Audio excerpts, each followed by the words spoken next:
I wish I could tattoo this on the inside of my eyelids. This Hebrews 10, verse 35. So do not throw away your confidence, it will be richly rewarded. Kind of been pondering that, and I think it's a good thing to ponder. One of the things I've pondered is what's the difference between hope and confidence? Okay, I've told you my struggle with hope. How do you get it when it's gone? I do know the primary thing in my life that has most negatively impacted hope for me is disappointment. It didn't work the way I thought it would or should. It didn't come to pass in the way I had prayed for. I get disappointed. I go through stages and seasons where some seasons it just seems like, okay, I woke up today, I wonder what I'll get disappointed by. Other seasons, not so much. But hope is, for me, elusive. I don't think confidence and hope are the same thing. I think they're both connected to faith, although in 1 Corinthians chapter 13, Paul seems to separate hope from faith when he says these three things remain: faith, hope, and love. And I kind of look at those as interconnected, and yet I think they are separate. So hope has to do with faith. We're going to see it in the next chapter that faith involves hope. What about confidence? Well, again, we'll come to it. So I don't want to do the spoiler thing as though, you already know what we're going to talk about on Hebrews 11:1. But this confidence, I think disappointment also hinders confidence. You think on a human level. When you have confidence in a person, an employer or an employee, a friend, and they disappoint you, what happens to your confidence level? Well, I don't know how you would measure this in an objective, scientific sort of way, but I do know that the relationship goes like this. If my confidence gets lowered, it's because of disappointment, and it gets lowered to whatever degree, generally, I feel that disappointment, right? There's some disappointments, really, that's a little disappointing. There's others, wait. So, if you have been disappointed, I only have the vaguest of suggestions. This is for myself as well. Do not throw away your confidence. Why?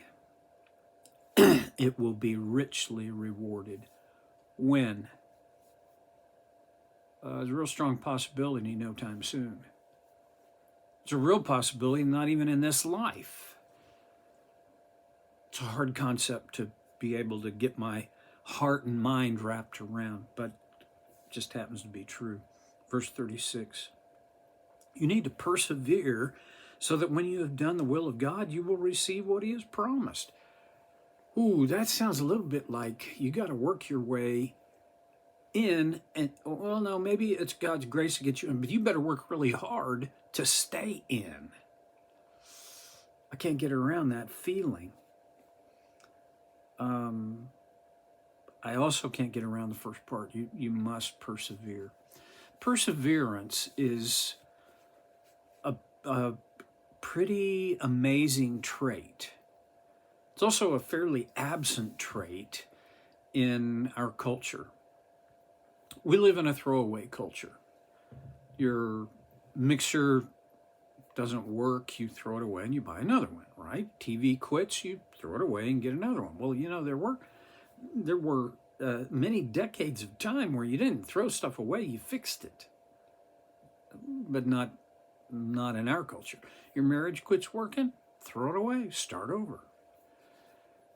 Well, as a follower of Jesus, we have to be committed to another way, a way of perseverance. That means you don't give up. You keep on. My dear friend Danny Hinkle, his catchphrase for, oh goodness, since in the middle 70s has been, keep on keeping on. Well, that's what perseverance is.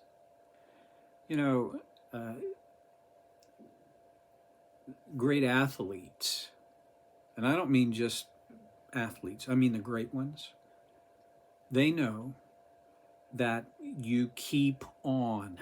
You don't quit until the game is over or the race or whatever. I remember hearing about it was from an African country in the Olympics, and he was running the marathon, and he had a fall, injured himself, but he kept running, and he essentially came in last. And when they interviewed him, they said, "So why did you keep on running?" And he said, "My country didn't send me here to run in the marathon. They sent me here to finish it." Well, that's perseverance. And our life is very similar to a marathon. A friend of mine in Oklahoma City began running marathons in his 60s. Not me. And he told me about his first marathon, and he said they got to, it's like 26.2 miles. And they got to mile 20, and he said, "I didn't know if I could do it. I was crying. I hurt everywhere." But guess what?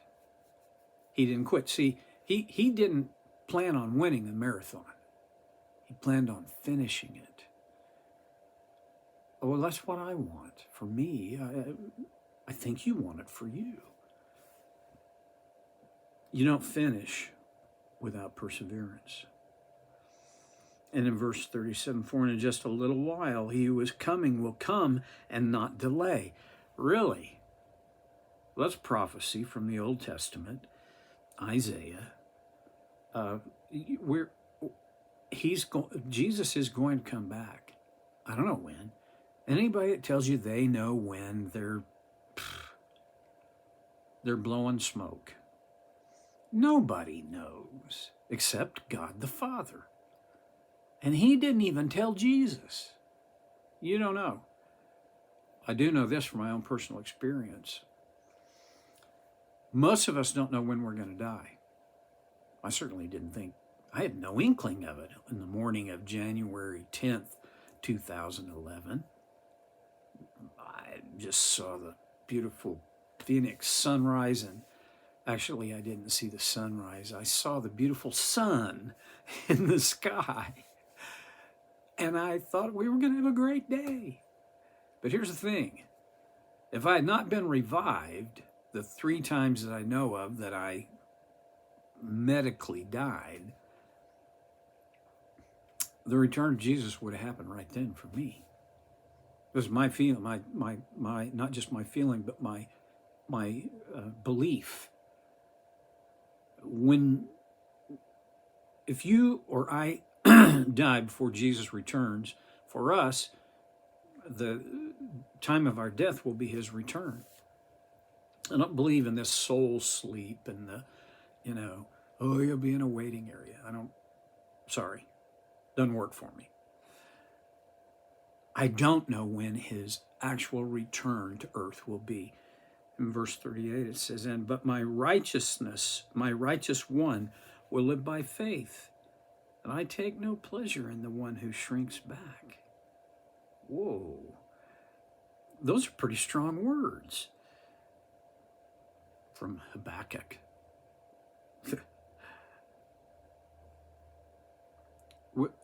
Here's the thing. My righteous one will live by faith through perseverance. Living by faith will always involve perseverance. Living by faith does not mean everything's going to be groovy from here on. You put your faith in the creator and sustainer of the universe who's nuts about you. So everything's going to be good. Wrong. No, everything's not going to be good. Some things are going to be horrible.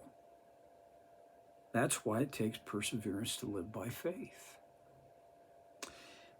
And then this thought, I take no pleasure in the one who shrinks back. Youch. I'm going to just have to let you chew on that. Then the last verse of what we have is chapter 10. But we do not belong to those who shrink back and are destroyed, but to those who have faith and are saved. Again, what he's saying is, this talk about shrinking back and not being, that's not us. We don't belong to those who shrink back. We are the ones who have faith and are saved. Yeah. I believe that about myself. In view of all my flaws, my inconsistencies, my lack of endurance, I believe I am still part of those who by faith have been saved, and by God's grace through faith have been saved.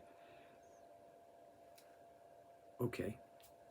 So now, after this talk about about faith and persevering, then he goes on and defines faith in chapter 11, verse 1. You probably have this memorized. Now, faith is confidence, remember that word? In what we hope for. Oh, that is a weird connection. I think it's confidence in the hope we have. Now, for me, at this stage of my life, the context for that hope is not time-bound. My hope is not in the rest of today and whatever comes tomorrow or the next day. Or my hope is founded, rooted in eternity. I have that confidence. Faith is confidence in the hope, what we hope for, and assurance about what we do not see. Boy, there's a month of talks right there.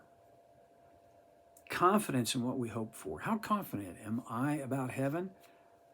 Man, again, at this stage of my life, I've never been more confident about heaven, that it exists, that it is unbelievably, unspeakably impossible to express the glory and wonder and beauty of heaven. I believe it more now than ever. And I have this confidence in that hope. Sometimes I struggle, though, with the assurance of things we do not see. It's partly as my temperament, partly my background, and partly my weakness. I kind of need to see it. This is a paradox for me. When I'm counseling other people and working with them, I have, and I talk about the assurance of things they can't see. That there is something way better on the other side of this, whatever this is. For me, that seems stupid because I'm not seeing it. my faith is small and flawed. I've confessed that to you many times. I want to grow in this aspect, but I'm going to finish with this. Here's the rub on growing in my faith. The only way I'm going to grow in my faith is for it to be challenged and stretched. I hate that. But it happens to be true. I can pound my head against that wall, or I can just say, okay, what do I do next? Don't know where you're at on it. If you have the gift of faith, then all of this seems like just stupid to you. But if not, well, maybe there's something you can find useful in all that. I'll close. I'm way over. I'll see you next time on So Care with Stevie Boy.